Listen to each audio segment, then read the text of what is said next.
बहुत बहुत स्वागत है स्टूडेंट सारिਆਂ ਦਾ। कैनेडा पॉजिटिव है, रिजल्ट भी पॉजिटिव आ रहे हैं तो इस वक्त स्टूडेंट्स बहुत वड्डी गिनती ਦੇ ਵਿੱਚ फाइलिंग कर रहे हैं। सो ਅੱਜ एक इंपॉर्टेंट टॉपिक डिस्कस करांगे कैनेडा च जाके अकोमोडेशन च ਕਿਹੜੀਆਂ ਗੱਲਾਂ ਦਾ ਤੁਸੀਂ ਧਿਆਨ ਰੱਖਣਾ है। बहुत ज़्यादा इंपॉर्टेंट है क्योंकि हरेक स्टूडेंट ने अकोमोडेशन तो लैनी है। ਅੱਜ ਦੇ ਸਾਡੇ ਗੈਸਟ ਨੇ ਲੈਂਡਮਾਰਕ ਇਮੀਗ੍ਰੇਸ਼ਨ ਦੇ ਮੈਨੇਜਿੰਗ ਡਾਇਰੈਕਟਰ ਜਸਮੀਤ ਸਿੰਘ ਭਾਟੀਆ ਜੀ। ਬਹੁਤ ਬਹੁਤ ਸਵਾਗਤ ਹੈ ਜੀ। ਸਤਿ ਸ਼੍ਰੀ ਅਕਾਲ ਸਾਰਿਆਂ ਨੂੰ। ਸੋ ਜਸਮੀਤ ਜੀ, ਤੁਸੀਂ ਰੈਗੂਲਰਲੀ ਕੈਨੇਡਾ ਜਾਂਦੇ ਹੋ, ਗ੍ਰਾਸ ਰੂਟ ਤੇ ਕੀ ਦਿੱਕਤਾਂ ਆਉਂਦੀਆਂ ਤੇ ਉਹਨਾਂ ਦੇ ਕੀ ਸੋਲੂਸ਼ਨਸ ਹੋ ਸਕਦੇ ਨੇ, ਉਹ ਬਹੁਤ ਬਰੀਕੀ ਨਾਲ ਤੁਸੀਂ ਸਮਝਣ ਦੀ ਕੋਸ਼ਿਸ਼ ਕਰਦੇ ਹੋ। ਸੋ ਐਕੋਮੋਡੇਸ਼ਨ ਦੀ ਦਿੱਕਤ ਕੀ ਹੈ ਤੇ ਉਹਦੇ ਸੋਲੂਸ਼ਨਸ ਕੀ ਨੇ? ਸੀ ਅਕੋਮੋਡੇਸ਼ਨ ਇੱਕ ਬਹੁਤ ਵੱਡੀ ਪ੍ਰੋਬਲਮ ਬਣਦੀ ਜਾ ਰਹੀ ਹੈ ਕੈਨੇਡਾ ਦੇ ਅੰਦਰ। ਐਂਡ ਜਿਹੜੇ ਵੱਡੇ ਸ਼ਹਿਰ ਹੈ ਉੱਥੇ ਐਗਜ਼ੋਰਬੈਂਟ ਮਤਲਬ ਕਿ ਬਹੁਤ ਵੱਡੇ ਅਮਾਉਂਟ 'ਚ ਬੱਚਿਆਂ ਤੋਂ ਪੈਸੇ ਵੀ ਚਾਰਜ ਕੀਤੇ ਜਾ ਰਹੇ ਨੇ। ਓਪਰਚੂਨਿਸਟ ਹੋ ਗਏ ਆ ਲੋਕੀ, ਇਹ ਨਹੀਂ ਸੋਚਦੇ ਕਿ ਸਾਡੀ ਹੀ ਕਮਿਊਨਿਟੀ ਦੇ ਬੱਚੇ ਹੈਗੇ ਆ, ਉਹਨਾਂ ਨੂੰ ਸਹੀ ਗਾਈਡ ਕੀਤਾ ਜਾਵੇ, ਉਹਨਾਂ ਤੋਂ ਸਹੀ ਚਾਰਜ ਕੀਤੇ ਜਾਣ, ਬਟ ਬੱਚਿਆਂ ਨੂੰ ਬਹੁਤ ਐਕਸਪਲੋਇਟ ਕੀਤਾ ਜਾ ਰਿਹਾ। ਸੋ ਸਟੂਡੈਂਟਸ, ਅਸੀਂ ਇਸ ਚੀਜ਼ ਤੋਂ ਬਚ ਸਕਦੇ ਹਾਂ। ਇਸ ਚੀਜ਼ ਤੋਂ ਅਸੀਂ ਕੋਸ਼ਿਸ਼ ਕਰ ਸਕਦੇ ਹਾਂ ਕਿ ਸਾਡੀ ਪ੍ਰਿਪਰੇਸ਼ਨ ਜ਼ਿਆਦਾ ਹੋਵੇ, ਪਹਿਲਾਂ ਹੀ ਜਾਣ ਤੋਂ ਪਹਿਲਾਂ ਸਾਡੀ ਪ੍ਰਿਪਰੇਸ਼ਨ ਹੋਵੇ ਅਕੋਮੋਡੇਸ਼ਨ ਨੂੰ ਲੈ ਕੇ। ਫਸਟ ਆਫ ਆਲ ਤਾਂ ਦੇਖੋ, ਓਨਟਾਰੀਓ ਇਜ਼ ਐਕਸਪੈਂਸਿਵ। ਖਾਸ ਕਰਕੇ ਜੇ ਅਸੀਂ ਟੋਰਾਂਟੋ ਦੀ ਗੱਲ ਕਰਾਂਗੇ, ਵੈਂਕੂਵਰ ਦੀ ਗੱਲ ਕਰਾਂਗੇ, ਬਰੈਂਪਟਨ ਦੀ ਗੱਲ ਕਰਾਂਗੇ, ਮਿਸੀਸਾਗਾ ਦੀ ਗੱਲ ਕਰਾਂਗੇ, ਤਾਂ they are expensive city. So prepare yourself to pay more for accommodation. ਮੈਂ ਇੱਦਾਂ ਦਾ ਟਾਈਮ ਵੀ ਦੇਖਿਆ ਜਦੋਂ 200, 250, 300 ਡਾਲਰ 'ਚ ਬੱਚਾ ਸ਼ੇਅਰਿੰਗ 'ਚ ਰਹਿ ਲੈਂਦਾ ਸੀ, ਬਟ ਅੱਜ ਦੀ ਡੇਟ 'ਚ 500, 600, 700 ਵਿੱਚ ਵੀ ਜਗ੍ਹਾ ਮਿਲਣੀ ਮੁਸ਼ਕਿਲ ਹੋਈ ਹੈ। So students, you have to put in effort. ਪਹਿਲੀ ਗੱਲ ਤਾਂ ਇਹ ਨਹੀਂ ਹੈ ਕਿ ਅਕੋਮੋਡੇਸ਼ਨ ਨਹੀਂ ਮਿਲ ਰਹੀ, ਪਰ you have to put in effort. So ਜਿੰਨੇ ਵੀ ਬੱਚੇ ਮੇਰੇ ਨਾਲ ਟੱਚ 'ਚ ਹੈਗੇ, ਕਾਫੀ ਬੱਚੇ ਜਿਹੜੇ ਉੱਥੇ ਪਹੁੰਚੇ ਔਰ ਉਹਨਾਂ ਨੂੰ ਅਕੋਮੋਡੇਸ਼ਨ, ਯੈਸ ਦੇ felt really hard to survive when they reached Canada, but after few days they were able to settle down because see, ਜਦੋਂ ਕਿਸੇ ਕੰਟਰੀ 'ਚ ਲੱਖਾਂ ਵੀਜ਼ਾ ਆ ਰਿਹਾ, ਲੱਖਾਂ, ਮੈਂ ਕਹਾਂਗਾ ਲੱਖਾਂ ਦੀ ਤਾਦਾਦ 'ਚ, ਸਪਟੈਂਬਰ ਇਨਟੇਕ 'ਚ 2 ਤੋਂ 2.5 ਲੱਖ ਬੱਚਾ ਪਹੁੰਚ ਰਿਹਾ ਹੈ ਕੀ ਕਹਿੰਦੇ ਆ ਕੈਨੇਡਾ। ਐਂਡ ਉਹਦੇ ਵਿੱਚੋਂ ਵੀ 30% ਬੱਚਾ ਇੱਦਾਂ ਦਾ ਹੈਗਾ ਜਿਹੜਾ ਕਿ ਇੱਕੋ ਸ਼ਹਿਰ 'ਚ ਪਹੁੰਚ ਰਿਹਾ, ਕੁਛ ਮੇਨ ਸ਼ਹਿਰਾਂ 'ਚ ਪਹੁੰਚ ਰਿਹਾ, ਤਾਂ ਅਕੋਮੋਡੇਸ਼ਨ ਮਿਲਣ 'ਚ ਦਿੱਕਤ ਆ ਸਕਦੀ। ਖਾਸ ਕਰਕੇ ਜਿੱਥੇ ਗਵਰਨਮੈਂਟ ਕਾਲਜਿਸ ਹੈਗੇ ਆ ਉੱਥੇ ਅਕੋਮੋਡੇਸ਼ਨ 'ਚ ਪ੍ਰੋਬਲਮ ਆ ਸਕਦੀ ਹੈ। ਸੈਕੰਡਲੀ, ਜਦੋਂ ਅਸੀਂ ਆਪਣੀ ਆਫਰ ਲੈਟਰ ਅਪਲਾਈ ਕਰਦੇ ਹਾਂ ਨਾ students, this is the solution to the accommodation problem.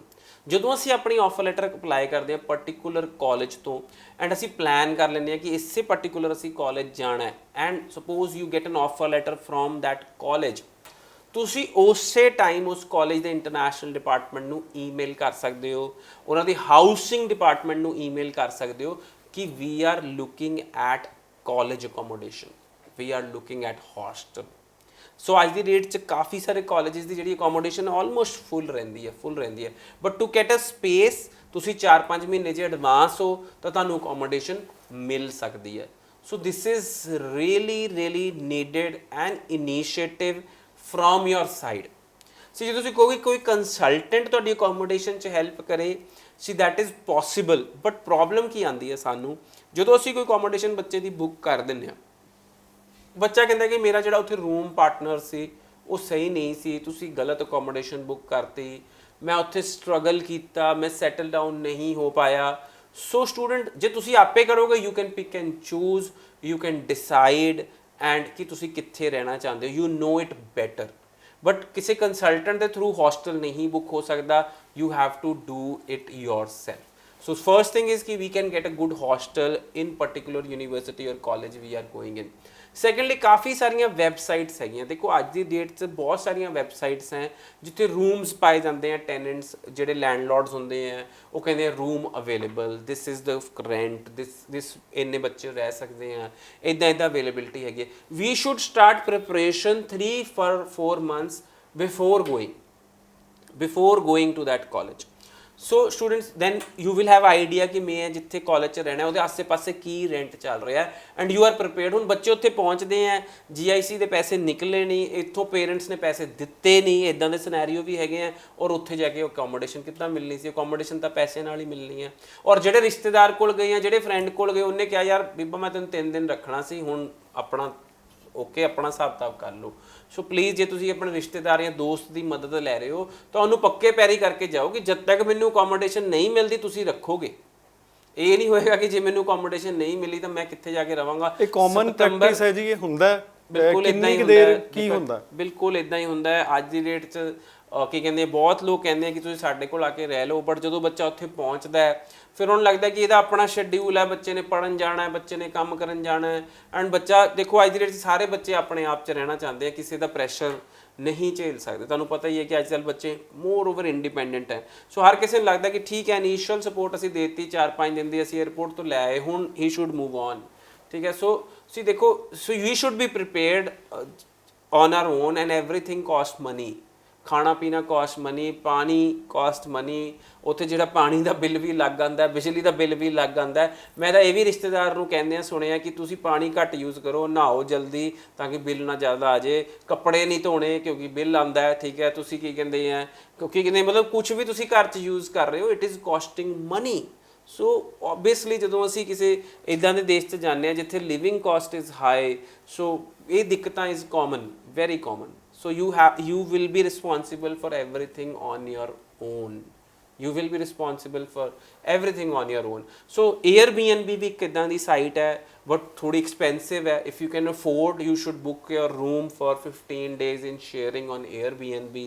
There are hostels there, ਬਾਹਰ ਵੀ hostels ਹੈਗੇ ਹੈ, youth hostels ਹੈਗੇ ਹੈ। ਕੁਛ ਇੱਦਾਂ ਦੀ ਆਪਾਂ preparations ਕਰਕੇ ਜ਼ਰੂਰ ਜਾਈਏ। ਜੇ ਅਸੀਂ ਕਹੀਏ ਕਿ ਅਸੀਂ ਉੱਥੇ ਪਹੁੰਚ ਜਾਂਦੇ ਹਾਂ ਐਂਡ ਉੱਥੇ ਜਾ ਕੇ ਸਾਨੂੰ ਕੁਛ ਵੀ ਮਿਲ ਜਾਏਗਾ, that is wrong approach. You should be prepared to stay somewhere for 10-15 days and after that ਤੁਹਾਨੂੰ ਆਪਣਾ ਮਨਪਸੰਦ ਜਦੋਂ ਰੂਮ ਪਾਰਟਨਰ ਮਿਲ ਜਾਂਦਾ ਹੈ ਅਸੀਂ ਉਹਦੇ ਨਾਲ ਸ਼ਿਫਟ ਕਰ ਜਾਈਏ। ਬਟ ਯੈਸ ਆਉਣ ਵਾਲੇ ਇਨਟੇਕਸ 'ਚ you have to be really prepared for accommodation. See, I'll tell you one more thing. September is warmer. ਠੀਕ ਹੈ, ਗਰਮੀ ਹੈ, ਇੰਨੀ ਬਰਫ਼ ਨਹੀਂ ਹੁੰਦੀ, ਇਟ ਇਜ਼ ਗੁੱਡ। ਤੁਹਾਨੂੰ ਉਸ ਚੀਜ਼ ਦਾ ਸਟ੍ਰੈਸ ਨਹੀਂ ਹੁੰਦਾ ਕਿ ਯਾਰ ਪਹੁੰਚਦਿਆਂ ਹੀ ਬਰਫ਼ ਮਿਲ ਗਈ ਗੋਡੇ ਗੋਡੇ। ਸੋ ਜਨਵਰੀ ਵਿਲ ਬੀ ਵੈਰੀ ਕੋਲਡ। ਸੋ ਤੁਸੀਂ ਜੇ ਕੋਈ ਕਹਿੰਦਾ ਨਾ ਅੱਜ ਚਲੇ ਜਾ ਘਰ ਤੋਂ ਬਾਹਰ ਤਾਂ ਤੁਸੀਂ ਕਿੱਥੇ ਜਾ ਕੇ ਬੈਠਣ ਜੋਗੇ ਵੀ ਨਹੀਂ ਬਾਹਰ, because it is very cold outside. So you should be very prepared for January 24 intake. ਅੱਜ ਸਤੰਬਰ ਹੈ, ਜਿਹੜੇ ਬੱਚੇ ਜਨਵਰੀ ਲਈ ਜਾ ਰਹੇ ਨੇ ਉਹਨਾਂ ਨੂੰ ਅੱਜ ਤੋਂ ਹੀ ਅਕੋਮੋਡੇਸ਼ਨ ਦੀ ਤਿਆਰੀ ਕਰ ਲੈਣੀ ਚਾਹੀਦੀ ਹੈ। ਸੋ ਸਟੂਡੈਂਟਸ ਦੇਖੋ ਕੋਈ ਵੀ ਕੰਸਲਟੈਂਟ ਜੇ ਕਹੇ ਕਿ ਤੁਹਾਡੇ ਸਾਰਿਆਂ ਦੀ ਅਕੋਮੋਡੇਸ਼ਨ ਕੋਈ ਕੰਸਲਟੈਂਟ ਰਿਸਪੌਂਸਿਬਿਲਿਟੀ ਲੈ ਲੇਗਾ, that is not possible. You have to be prepared yourself. Go online. ਅੱਜ ਕੱਲ੍ਹ ਆਪਾਂ ਸਾਰਾ ਦਿਨ ਫੋਨ ਤੇ ਲੱਗੇ ਰਹਿੰਦੇ ਆ, ਬਟ ਆਪਾਂ ਆਪਣੇ ਜਿਹੜੀ ਸਾਨੂੰ ਚੀਜ਼ ਦੀ ਰਿਕੁਆਇਰਮੈਂਟ ਉਹਦੇ ਬਾਰੇ ਸਰਚ ਕਰੀਏ, ਸ਼ਹਿਰ ਬਾਰੇ ਸਰਚ ਕਰੀਏ, ਕਾਸਟ ਆਫ ਲਿਵਿੰਗ ਬਾਰੇ ਸਰਚ ਕਰੀਏ, ਖਾਣ ਪੀਣ ਬਾਰੇ ਸਰਚ ਕਰੀਏ, ਇੰਡੀਅਨ ਗਰੋਸਰੀ ਸਟੋਰ ਬਾਰੇ ਸਰਚ ਕਰੀਏ, ਜੌਬਸ ਬਾਰੇ ਸਰਚ ਕਰੀਏ ਇੱਥੋਂ ਹੀ 4 ਮਹੀਨੇ ਪਹਿਲਾਂ ਹੀ। ਸੋ ਸਟੂਡੈਂਟਸ ਅੱਜ ਦੇ ਵੀਡੀਓ ਦਾ ਬਿਲਕੁਲ ਵੀ ਮਕਸਦ ਤੁਹਾਨੂੰ ਡਰਾਉਣਾ ਨਹੀਂ ਸੀ, ਬਟ ਰਿਐਲਿਟੀ ਹੈ, ਜਿਹੜੇ ਇਸ਼ੂਜ਼ ਤੁਹਾਨੂੰ ਉੱਥੇ ਪਹੁੰਚਣ ਤੋਂ ਬਾਅਦ ਆ ਸਕਦੇ ਆ ਤੇ ਐਦਾਂ ਦੀਆਂ ਗੱਲਾਂ ਇਹਨਾਂ ਵੀਡੀਓਜ਼ 'ਚ ਬਹੁਤ ਜ਼ਿਆਦਾ ਹਾਈਲਾਈਟ ਵੀ ਨਹੀਂ ਹੁੰਦੀਆਂ। ਸੋ ਇਹ ਅੱਜ ਦੇ ਵੀਡੀਓ ਨੂੰ ਬਹੁਤ ਧਿਆਨ ਨਾਲ ਦੇਖੋ, ਜਿਹੜੀ ਐਡਵਾਈਸ ਦਿੱਤੀ ਗਈ ਹੈ ਉਹਦੇ ਤੇ ਇੰਪਲੀਮੈਂਟ ਕਰਨ ਦੀ ਕੋਸ਼ਿਸ਼ ਕਰੋ। ਜੇ ਤੁਸੀਂ ਇੰਪਲੀਮੈਂਟ ਕਰੋਗੇ ਆਈ ਹੋਪ ਉੱਥੇ ਜਾ ਕੇ ਕੈਨੇਡਾ ਜਦੋਂ ਤੁਸੀਂ ਲੈਂਡ ਕਰੋਗੇ ਤੇ ਬਹੁਤ ਹੱਦ ਤੱਕ ਆਪਣੀਆਂ ਦਿੱਕਤਾਂ ਘਟਾਓਗੇ। ਬਹੁਤ ਬਹੁਤ ਧੰਨਵਾਦ। Thank you so much.